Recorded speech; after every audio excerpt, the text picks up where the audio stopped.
అమ్మా ఇప్పుడే మరి రిప్రజెంటేషన్ చేసినారు, నాగరాజు గారు రిప్రజెంటేషన్ ఇచ్చినారు, ఆల్రెడీ మంత్రి గారు శాంక్షన్ చేయడం జరిగింది. గట్టిగా చెప్పండి కొట్టండి, లేకుంటే మంత్రి గారు అనుకుంటారు చప్పట్లు కొట్టలేరు, ఇక మళ్ళీ పేపర్ పక్కకు పెడదాం అనుకుంటారు.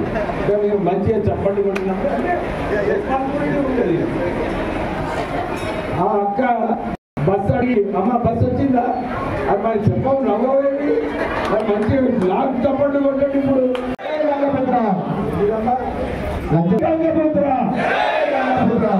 అక్క అసలు లెక్కలే లేదు. జై గంగపుత్ర, జై గంగపుత్ర.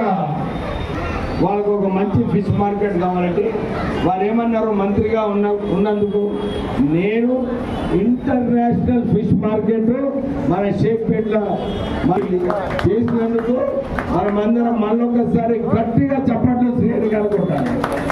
అమ్మా అరే గట్టిగా కొట్టాడు చప్పట్లు. అరే నువ్వు బస్సు అడిగినప్పుడేమో కొట్లాడినావు, కొట్లాడతలేవు. ఆ అక్క గడబడి చేసింది, ఆ మీటింగ్ బస్ కోసం గడబడి చేసింది.